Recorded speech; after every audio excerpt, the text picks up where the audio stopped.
گناہ کرنا بھی گناہ ہے اور گناہ کا اظہار بھی گناہ ہے۔ نبی اکرم صلی اللہ تعالیٰ علیہ وآلہ وسلم نے ارشاد فرمایا میری ساری امت کو معافی مل جائے گی سوائے ان لوگوں کے جو اعلانیہ گناہ کرتے ہیں۔ یہ بخاری مسلم دونوں میں حدیث موجود ہے۔ جو اعلانیہ گناہ، جنہوں نے خود ساری دنیا کو گواہ بنا لیا، میں نے یہ بھی جرم کیا، یہ بھی کیا، یہ بھی کیا، یہ بھی کیا، خود انہوں نے لوگوں کے، بہت بڑے غافل آدمی کی علامت ہے کہ گناہ کرے اور پھر اوپر سے اعلانیہ گناہ کرے، اتنا بڑا جرم کرے۔ جب بندہ بہت زیادہ غافل ہو جاتا ہے پھر اعلانیہ گناہ کرنے لگتا ہے۔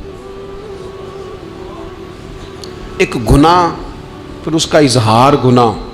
ایک بندہ، حدیث پاک میں آتا ہے، ایک بندہ رات کو کوئی غلطی کرتا ہے، اللہ تعالیٰ اس پہ پردہ ڈال دیتا ہے، لیکن وہ سویرے خود لوگوں کو بتاتا پھرتا ہے میں نے یہ کیا، میں نے یہ کیا۔ جب آپ اظہار گناہ کرتے ہیں نا تو سامنے والا بھی دلیر ہوتا ہے، کہتا ہے اس نے کیا، میں کر لوں گا تو پھر کیا ہوا۔ ہمارے علماء نے لکھا ہے کسی کی نماز قضا ہو جائے تو کسی کو بتائے نہ، قضا پڑھ ڈالے، اس کا جگہ جگہ ذکر نہ کرے۔ جب آپ کہیں گے نا میری قضا ہو گئی تو آپ کے ساتھ رہنے والا بچہ دوست سمجھے گا یار اس کی قضا ہو گئی یا تو میری بھی ہو جائے گی تو کیا ہوگا۔ آج کل لوگ کہتے نہیں میں کو اکیلا کر رہا ہوں، ساری دنیا ہی کرتی ہے۔ اور جناب کیا ہو گیا اگر یہ غلطی ہو گئی تو بندے سے ہو ہی جاتا ہے۔ گناہ کو معمولی سمجھنا، چھوٹا سمجھنا اور کہنا پھر کیا ہو گیا ہے، انسان سے غلطی ہو جاتی ہے۔ آپ دیکھ لیں کہ سینکڑوں بیسیوں گناہوں کا بوجھ ہمارے سروں پہ ہوتا ہے۔ نبی اکرم صلی اللہ تعالیٰ علیہ وآلہ وسلم نے فرمایا مومن اپنے گناہوں کو پہاڑ کی طرح سمجھتا ہے۔ یہ بخاری میں حدیث ہے۔ مومن پہاڑ کی طرح جانتا ہے اور وہ ڈرتا ہے کہ کہیں وہ پہاڑ اس کے اوپر گر نہ جائے، یعنی کہیں مجھے میرے گناہ کی سزا نہ مل جائے۔ چھوٹے گناہ کو بھی پہاڑ جانتا ہے، یار مجھ سے غلطی ہو گئی، مجھے ٹھیک کر لینی چاہیے، مجھے معافی لے لینی چاہیے، مجھے توبہ کر لینی چاہیے۔ مومن اپنے اوپر گناہ کو پہاڑ کی جانب سمجھتا ہے۔ اور حضور علیہ الصلوۃ والسلام فرماتے ہیں کہ یہ جو فاسق اور فاجر ہوتا ہے نا، اللہ کا نافرمان، یہ گناہ کو مکھی کی طرح سمجھتا ہے۔ یہ سمجھتا ہے میں نے اشارہ کرنا ہے مکھی نے اڑ جانا ہے۔ مومن کی علامت یہ ہے کہ وہ پہاڑ جانتا ہے، اگر غلطی ہو جائے تو پہاڑ۔ امام اعظم ابو حنیفہ رحمۃ اللہ علیہ گزر رہے تھے تو بارش ہو گئی تھی اور کوفہ میں کیچڑ تھا، تو آپ نے جو جوتے پہنے ہوئے تھے ان جوتوں سے چلتے ہوئے نا آپ کے پاؤں سے کچھ مٹی اڑی، تو سامنے کی جو یہودی تھا، اب اس زمانے میں دیواریں کچی ہوتی تھیں، اس کے دیوار پر جا کے وہ مٹی جو تھی وہ لگ گئی۔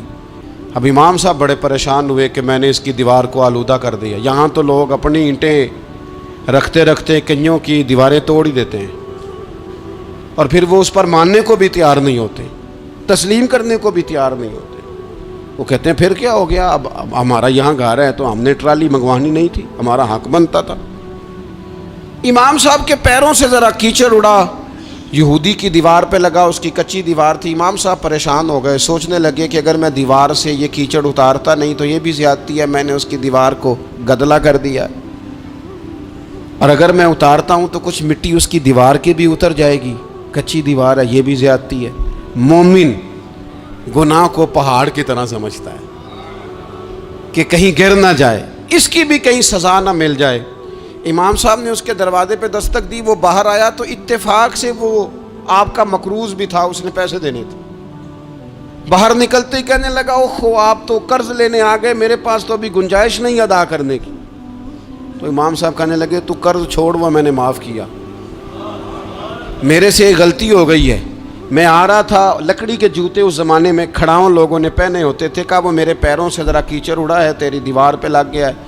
اب میں بڑی دیر سے کھڑا سوچ رہا ہوں کہ اگر میں تیری دیوار صاف نہ کروں تو میں نے یہ میلی کر دی، گدلی کر دی، یہ بھی بات درست نہیں ہے، زیادتی، اور اگر میں اسے صاف کرتا ہوں کچی دیوار سے کچھ مٹی اتر جائے گی تو یہ بھی زیادتی ہے، اب تو بتا میں کیا کروں۔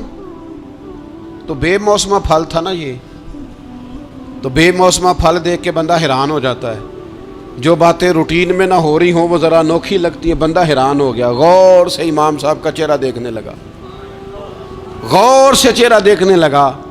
ابھی تھوڑی دیر سوچنے کے بعد کہنے لگا حضور پہلے میں نے دین اسلام کے بارے میں پڑھا اور سنا تھا، آج میں نے دین دیکھا ہے۔ پہلے میں نے سنا تھا کہ دین اسلام اس طرح کا ہے، آج میں نے دین۔ ہم نہ پوری دنیا کے کافروں کو دین سنانا چاہتے ہیں، دکھانا نہیں چاہتے۔ ہم نیک نظر آنا چاہتے ہیں، نیک بننا نہیں چاہتے۔ ہم نیک نظر آنا چاہتے ہیں، نتیجہ کیا نکلتا ہے کہ کچھ عرصے کے بعد پتہ چل جاتا ہے بندہ کس لیول کا نیک ہے، کیا معیار ہے اس کی نیکیوں کا۔ کہنے لگا حضور پہلے میں نے دین سنا تھا، آج دیکھا ہے۔ آپ وہ مٹی کی دیوار پر جو کیچڑ لگ گیا ہے، دیوار کو بعد میں صاف کیجئے گا، پہلے کلمہ پڑھائیں تاکہ میرے اندر کا کفر صاف ہو جائے، مجھے مسلمان کر دیں۔ کچھ کام کریں اور جلدی سے کریں۔ حضرت جابر ابن عبداللہ انصاری رضی اللہ تعالیٰ عنہ بیان کرتے ہیں، یہ بھی بخاری میں موجود ہے، کہتے ہیں ایک صحابی نا نبی پاک علیہ السلام کی بارگاہ میں حاضر ہوئے غزوہ احد کے موقع پر، اور حال ان کا یہ تھا کہ وہ کھجور کھا رہے تھے، اور کھجور انہوں نے منہ میں رکھی ہوئی تھی۔ حضور کی بارگاہ میں حاضر ہوئے اور عرض کرنے لگے یا رسول اللہ صلی اللہ تعالیٰ علیہ وسلم اگر میں شہید کر دیا جاؤں تو کہاں جاؤں گا؟ حضور فرمانے لگے جنت میں۔ تو کہتے ہیں انہوں نے جو کھجور منہ کے اندر تھی نا وہ انہوں نے نگلی نہیں، اندر نہیں لے گئے، اس کو باہر نکالا اور دوڑ کے آگے بڑھے اور جنگ کرنی شروع کر دی، اور لڑتے لڑتے شہید ہو گئے۔ کیا سبق دیا انہوں نے؟ سبق یہ دیا کہ نیکی کرنے میں اتنی دیر بھی نہیں کرنی جتنی کھجور کھانے میں دیر لگتی ہے۔ جلدی سے نیکی کرنی ہے، فٹافٹ نیکی کرنی، اس کے اندر ٹال مٹول نہیں کرنا۔ اسی وقت انہوں نے کھجور باہر نکال دی، دوڑ کے انہوں نے حضرت انس بن نضر رضی اللہ تعالیٰ عنہ، حضرت انس بن مالک رضی اللہ تعالیٰ عنہ کے چچا ہیں، میدان احد میں نا احد پہاڑ کے قریب کھڑے تھے، لوگوں سے کہہ رہے تھے جلدی جلدی ادھر آؤ، وہ جنت جو انسان کو انتقال کے بعد نصیب ہوگی اور قیامت کے بعد نصیب ہوگی، فرماتے تھے مجھے تو ابھی احد پہاڑ کے اندر سے جنت کی خوشبو آ بھی رہی ہے، لہذا جلدی سے آؤ، ادھر دوڑو، جہاد کرو، آؤ کفار سے لڑیں۔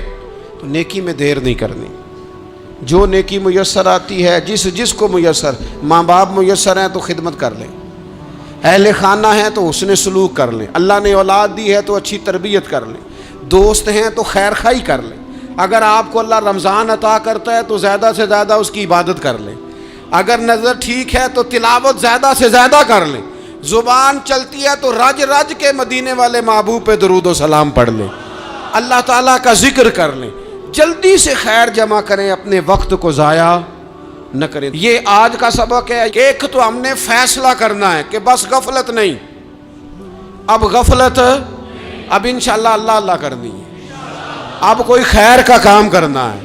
میرے حضرت کا ایک جملہ کبھی نہیں بھولنا، فرمایا کرتے تھے زمین کے اوپر کام، نیچے جا کے آرام، یہ چھوڑ دیں، اتنے گھنٹے سونا ہے تو یہ کرنا ہے تو میری نیند میں دخل کوئی نہ ڈالے، پھر سوتے ہی رہ جائیں گے، سوتے ہی رہ جائیں۔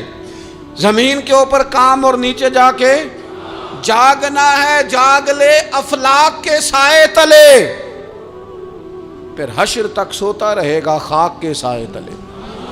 اب جاگ لے افلاک کے سائے کے نیچے، جاگ، کھول آنکھیں، ہر وقت کا سونا، ہر وقت سونا، ہر وقت جو اپنے آرام کی فکر کرنا، اس سے نکل آئیں اور اچھا کھانا اور اچھا پہننا اور بس اپنی مرضی کی زندگی من چاہی جینا، اس سے باہر آئیں، فیصلہ کریں، فیصلہ کہ اب غفلت نہیں کرنی، اگر اللہ نے کوئی صلاحیت دی ہے تو اسے دین کے کام پہ لگانا ہے، کوئی ڈیوٹی کرنی ہے، کوئی خدمت کرنی ہے۔ دیکھو خدمتیں ہو رہی ہیں، صدیق اکبر مال دے رہے ہیں، عثمان غنی مال دے رہے ہیں، مولا علی نے تلوار پکڑی ہے، میدان میں جا رہے ہیں، فاروق اعظم گلی گلی نگر نگر رسول اللہ کے دین کی پہرے داری کر رہے ہیں، حضرت جناب سیدنا سلمان فارسی ابو ذر غفاری حضور کی مسجد میں جھاڑو دے رہے ہیں، اور بلال حبشی وہ نبی پاک کی مسجد میں اذان پڑھتے پڑھتے رب نے اتنا عروج فرمایا کہ کعبے کی چھت پہ کھڑے ہو کے بھی اذان پڑھنی شروع، انہوں نے اذان دے دی۔ تو کوئی کام کرنا ہے، غفلت کو توڑنا ہے اور نیکی کرنی ہے ذرا جلدی جلدی، خیر کا کام کرنا ہے، نہیں ایسے نہیں، فٹافٹ. کیسے جی؟ فٹافٹ. تو فٹافٹ کام کریں خیر کا، جلدی جلدی. تو یہ خیر کا کام فٹافٹ، جلدی جلدی اور بڑی جلدی اور دوڑ دھوپ کے. اور جب آپ کرتے جائیں گے نا تو پھر اللہ تعالیٰ مواقع بناتا جائے گا. اس لیے نبی پاک صلی اللہ تعالیٰ علیہ وسلم نے فرمایا 2 نعمتیں ایسی ہیں جن میں اکثر لوگ غفلت میں ہیں، ایک صحت اور دوسری فراغت. لوگ بلا وجہ وقت ضائع کرتے ہیں. اللہ نے صحت دی ہے، کسی خیر کے کام میں لگائیں. اگر آپ کے پاس فارغ وقت ہے تو قرآن پاک کو یاد کریں، ترجمہ اور تفسیر سے پڑھیں، محبوب پاک علیہ السلام کی احادیث کو یاد کریں، اللہ والوں کی باتیں سنیں. وقت ملے تو عبادات میں لگائیں، نوافل میں لگائیں، تلاوت میں لگائیں، ذکر اذکار میں لگائیں.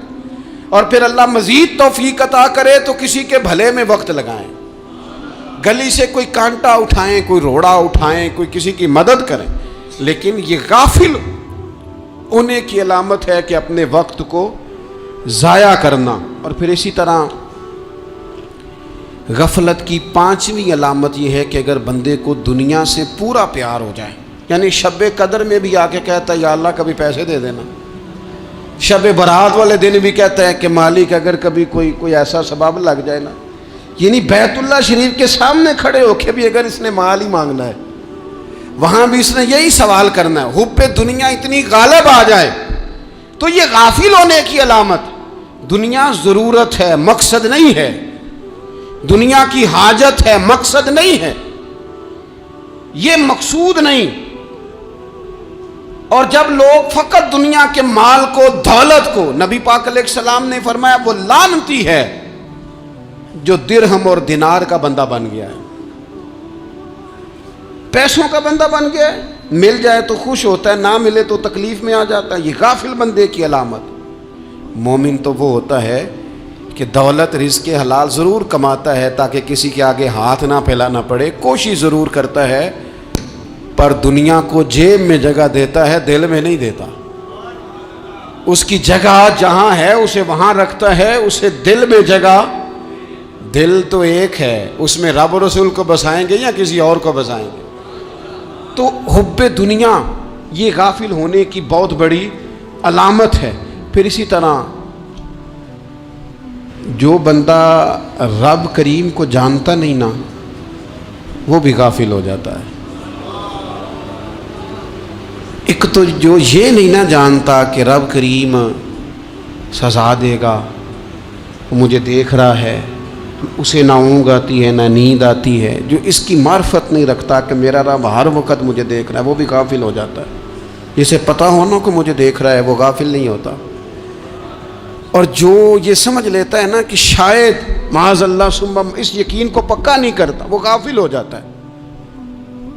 اور ایک جو یہ نہیں نہ جانتا کہ رب مہربان کتنا ہے،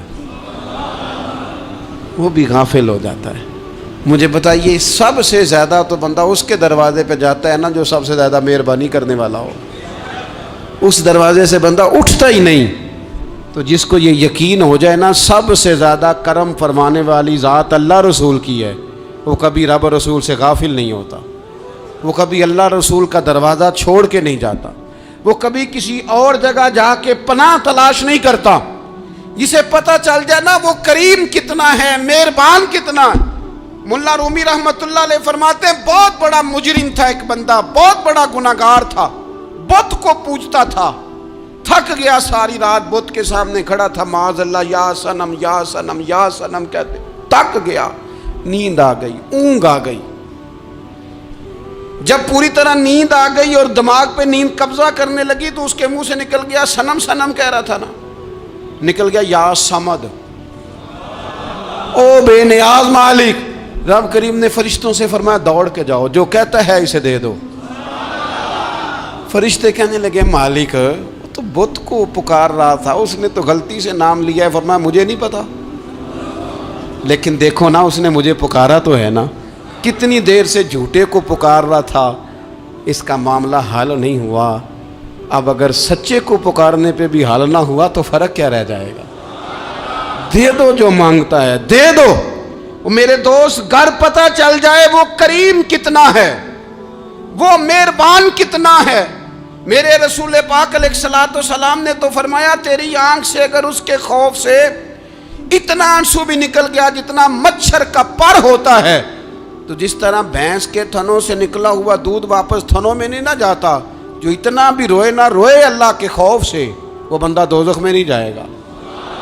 تھوڑی دیر کے لیے ڈر جائے اپنے رب سے، آئے تو صحیح۔ عدم معرفت غفلت پیدا کرتی ہے، تو آ تو صحیح، وہ تو کریم ہی بڑا ہے، وہ تو مہربان ہی بڑا ہے۔ حضرت زنیرہ رضی اللہ تعالی عنہ حضور کی صحابیاں ہیں۔ ایام جو مکے کے تھے مسلمانوں پر بڑی آزمائش کے تھے، انہیں بڑا مارا کفار نے، اتنا مارا کہ ان کی بینائی چلی گئی، نظر آنا بند ہو گیا۔ کافروں کی عورتوں نے تانا دیا کہ تو نے ہمارے بت چھوڑے ہیں نا، تو دیکھنا تیری بینائی چلی گئی۔ تو جناب زنیرہ اللہ پہ بھروسہ، توکل، معرفت الہی کا جذبہ، اٹھ کے کھڑی ہو کہنے لگی چپ کرو، تمہارے جھوٹے بت کیا کر سکتے ہیں، میرا رب چاہے تو صبح جب میں اٹھوں تو میری آنکھیں روشن ہو، اگر کریم کرم کر دے۔ لوگ کہتے ہیں واقعی ایسا ہوا، جب وہ سویرے اٹھی تو اللہ نے ان کی روشنی واپس کر دی تھی۔ تجھے پتہ چل جانا وہ مہربان کتنا ہے۔ وہ ایک بزرگ تھے تو ان سے کسی نے کہہ دیا کہ اگر آپ کا حساب آپ کے ماں باپ کے ذمہ ہو جائے تو پھر کیسا، پوچھنے کے لیے قیامت میں اگر ماں باپ حساب لیں تو پھر کیسا۔ تو بڑے سیانے لوگ تھے جو دل والے تھے، کہنے لگے نہیں، رب کریم ہی ٹھیک ہے، اس لیے کہ وہ ماں باپ سے کہیں بڑھ کر پیار کرنے والا ہے۔ اگر یہ معرفت مل جائے وہ کریم کتنا ہے۔ اور جب بندہ پوری طرح اس کی بارگاہ میں آ کے تڑپ جاتا ہے نا، مولا میں جاؤں کدھر، تیرا دروازہ چھوڑ کے جاؤں کدھر۔ اقبال کہتے ہیں وہ ایک سجدہ جسے تو گراں سمجھتا ہے، 1000 سجدوں سے دیتا ہے آدمی کو نجات۔ تجھے جگہ جگہ جھکنا نہیں پڑے گا اگر تو صحیح معنوں میں اپنے رب کی بارگاہ میں جھک جائے۔ تو میرے عزیز کوشش کریں کہ اس کی معرفت، اس کا کرم، اس کی عطا اور اللہ تبارک و تعالیٰ کے حاضر و ناظر ہونے پر عین الیقین، حق الیقین حاصل کریں۔ اور پھر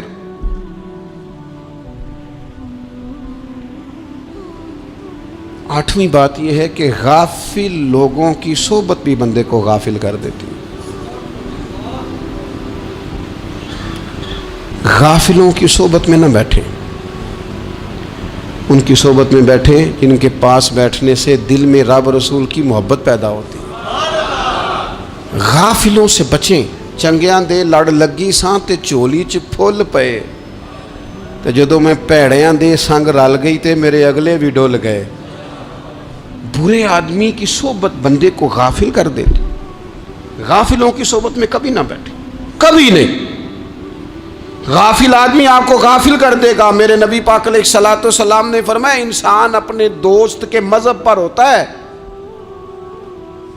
یہ بہت بڑے لفظ ہیں۔ فرمایا المرء علی دین خلیلہ، انسان اپنے دوست کے مذہب پر ہوتا ہے۔ تو دیکھ تو نے دوست کس کو بنایا ہے، جو تیرے دوست کا مذہب ہوگا وہی تیرا ہو جائے گا۔ ہم نے دوست بنایا نا غوث پاک جیلانی کو، ہم نے یاری لگائی ہے نا داتا علی اجمیری سے، ہماری نسبت ہے نا معین الدین اجمیری سے، ہمارا تعلق ہے نا بہاؤالدین زکریا ملتانی سے، ہمارا رشتہ ہے نا حضرت مجدد الفسانی سے، ہم ماننے والے ہیں نا اعلیٰ حضرت بریلوی کے، ہمارا تعلق ہے کبھی جماعت علی سے کبھی مہر علی سے، ہمارا ان سے تعلق ہے تو صبح شام ہماری زبان پہ رہتا ہے بالغ العلا بکمالہ کشفت دجا بجمالہ حسنت جمیع خصالہ صلو علیہ وآلہ۔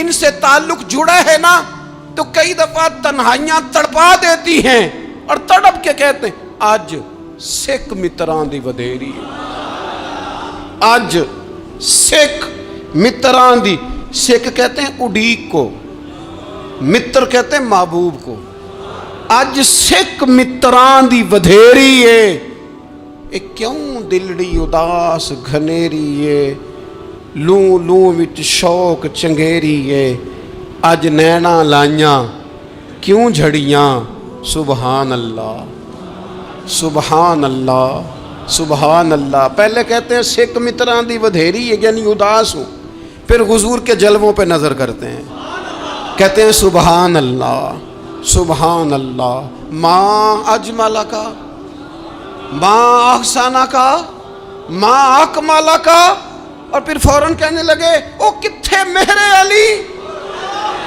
او کتھے مہر علی, کتھے مہر علی تے کتھے تیری سنا. اب ویکھو مشتاق اکھیں کتھے جاڑیاں, بلغ العلا بے کمال کشفت دجا بے. اور میرے اعلیٰ حضرت کہنے لگے سرور کہوں کہ مالک و مولا کہوں, باغ خلیل کا گلے زیبا کہوں تجھے, تیرے تو وصف عیب تناہی سے ہیں بری, حیران ہوں میرے شاہ میں کیا کیا کہوں تجھے. غافل آدمی کی علامت ہے برے لوگوں کی صحبت میں. خبردار ان کے پاس نہ بیٹھنا جن کے پاس بیٹھنے سے تمہارے دلوں میں اولیاء اللہ, اللہ کے بندوں کی عداوت پیدا ہو. خبردار خبردار ان کے پاس نہ بیٹھنا جن کے پاس بیٹھنے سے تمہارے دلوں میں حضور کی اولاد پاک کے بارے میں شک پیدا ہو. خبردار اس شخص کے پاس نہ بیٹھنا جو امام حسین ابن علی کے بارے میں کوئی کمزور بات کرتا ہو, بچنا. خبردار اس سے بچنا جو حضور کے صحابہ کے بارے میں بات کرے, بچنا بچنا اس سے. جو سیدنا ابو بکر صدیق کے بارے میں کوئی دیکھو کیا مقدر ہے صدیق و فاروق کے, جن کے گھر ہی رحمتوں کے خزینے میں. بھلا کیا کہا نبی پاک, حضور نے فرمایا میرے اوپر جس نے نیکی کی تھی بدلہ دے دیا ہے. یہ جو میرے ابو بکر صدیق ہے نا, ان کو میں اللہ کی بارگاہ میں لے جاؤں گا, کہوں گا مالک تو ہی بدلہ عطا فرما. ایک ہاتھ میں جناب صدیق کا ہاتھ پکڑا, ایک میں حضرت عمر کا ہاتھ پکڑا, اور حضور مسجد نبوی سے باہر آ رہے ہیں. دیکھنے والے کی زبان سے بے ساختہ سبحان اللہ نکل گیا. کیا شان ہے, کیا مقدر ہے. تو حضور علیہ السلام رک گئے اور روک کے فرمایا تو حیران ہو رہا ہے نا, تو حیران ہو رہا ہے نا کہ میں نے ایک ہاتھ میں ابو بکر کو پکڑا ہے, ایک میں عمر کو پکڑا ہے. فرمایا قیامت میں جب میری قبر کھلے گی تو میں اسی طرح قبر سے نکلوں گا, اس طرح میدان محشر میں میں آؤں گا. خبردار حضور کے وفاداروں کے وفادار رہنا, ان کے وفادار رہنا, ان کے وفادار رہنا. بڑا عجیب دور آیا ہے. ہم نے یہ دور دیکھا ہے کہ لوگ حضور کے صحابہ کے بارے میں بھی بات کریں گے. اب نبی پاک کی اولاد پاک کے بارے کو بھی ڈسکس کیا جائے گا. اپنا منہ تو دیکھ, اپنی حیثیت دیکھ, اور پھر وہ بندے دیکھ جن کو اللہ نے چن کے اپنے محبوب کی غلامی کے لیے حضور کے قریب بٹھایا ہے. تو بچنا ایسے لوگوں سے, پرہیز کرنا. خبردار عقیدہ ستھرا رکھنا, عقیدہ ستھرا رکھنا, صاف رہنا, پاکیزہ رہنا, غافلوں کی صحبت سے بچنا. بڑا ڈرتے ہیں اللہ سے, دعائیں مانگتے ہیں یا اللہ نسلوں میں بھی وہی بندے پیدا فرما جو عقیدے پکے رکھنے والے ہیں. وہ بندے پیدا فرما ہماری نسلوں میں. ایک وہ بندہ بھی غافل ہو جاتا ہے جو امیدیں لمبی لگا لیتا ہے,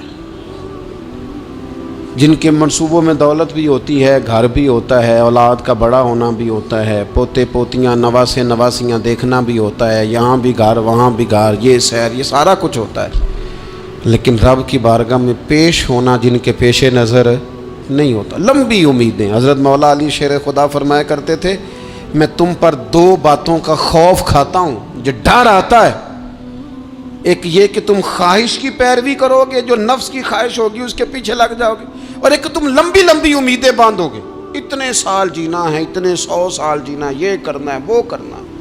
منصوبہ بندی کریں مستقبل کے لیے, وہ بری نہیں, لیکن تیاری رکھیں, تیاری رکھیں. اس بات کا بھی خیال رکھیں کہ اللہ کی بارگاہ میں حاضر ہونا. یہ غفلت کی چیزیں ہیں جو بندے کو غافل کر دیتی ہیں. جو لوگ اللہ کا ذکر نہیں کرتے وہ بھی غافل ہو جاتے ہیں, اور جو فضول باتیں زیادہ کرتے ہیں نا, ہنستے زیادہ.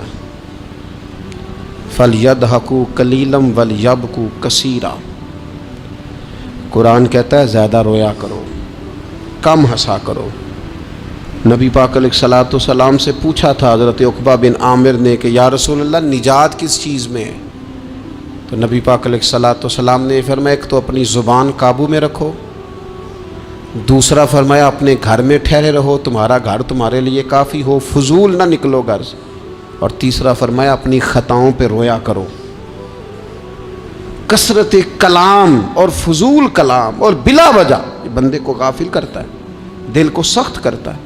یہ چند چیزیں ہیں جو انسان کو غفلت میں ڈالتی ہیں۔ اپنے آپ کو ان چیزوں سے بچائیں اور غفلت کو توڑیں۔ آپ کے ذمے، میرے ذمے جو حقوق العباد ہیں ان کا پتہ کریں، جو اللہ رسول کے حقوق ہیں ان کی خبر دیکھیں، ہماری جو ذمہ داریاں ہیں ہم کس طرح انجام دے رہے ہیں اس پر توجہ کریں، اپنے معاملات کو ٹھیک کریں۔ ہم انسان ہیں، کوتاہیاں تو رہ جائیں گی، لیکن جب کوشش کریں گے تو پھر رب تعالیٰ مدد بھی فرمائے گا۔ ایک بات اور کرنی ہے، ایک تو میں نے عرض کیا غفلت کو توڑنا، ایک دوسری بات قرآن مجید کا ایک سبق اور، جب غفلت توڑنی ہے تو پھر لازمی طور پر ایک کام کرنا پڑے گا۔ میں نے یہ عرض کیا تھا کہ پلاننگ نہیں کرنی، فیصلہ کرنا ہے۔ تو فیصلہ کرنا ہے تو کرنا کیا ہے؟ پھر قرآن حکیم نے سورہ بقرہ میں کہا فاستبقوا الخیرات،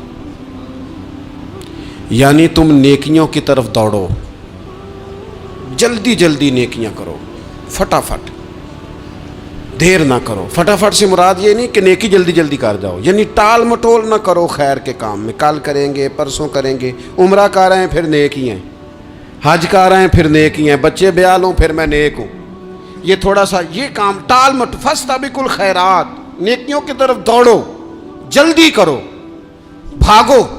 نبی پاک صلی اللہ تعالیٰ علیہ وسلم نے فرمایا 5 چیزوں کو 5 چیزوں سے پہلے غنیمت جانو۔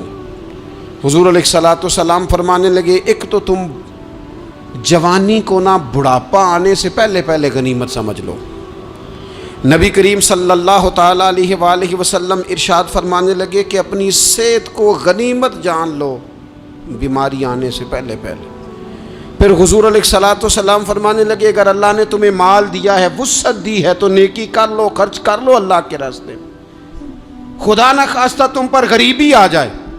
اور پھر حضور سید عالم صلی اللہ تعالیٰ علیہ وسلم فرمانے لگے اگر تمہیں اللہ نے کچھ فراغت دی ہے، بہت زیادہ مصروف نہیں ہو، تو غنیمت جان لو، جلدی سے نیکی کر لو قبل اس کے کہ تم مشغول ہو جاؤ۔ اور 5ویں بات حضور نے بیان کی، فرمایا زندگی کو غنیمت جانو موت آنے سے پہلے پہلے، جلدی سے نیکی کر لو۔ نیکی کے لیے ساری زندگی منصوبہ بندی نہ کرتے رہو، نیکی کے لیے دیکھو نا، ہماری زندگی میں یہاں دنیا میں رہ کے چند منٹوں میں وہ نیکی کی جا سکتی ہے جو قیامت کے بعد صدیوں کا ہمارا فائدہ کرے گی، صدیوں کا فائدہ کرے۔ کرتے نہیں، پلاننگ کر رہے ہیں، منصوبہ بندی کر رہے ہیں، بس تیاری کر رہے ہیں، بس حضرت آپ دعا کر دیں، اللہ تعالیٰ دعائیں بھی قبول فرمانے والا ہے، لیکن جو نیکی نصیب ہوتی ہے اسے جلدی سے کر گزریں، اسے فٹافٹ کریں۔ میں ایک گاؤں میں گیا، اب تو خیر وہ دور نہیں رہا، یہ 10-15 سال 20 سال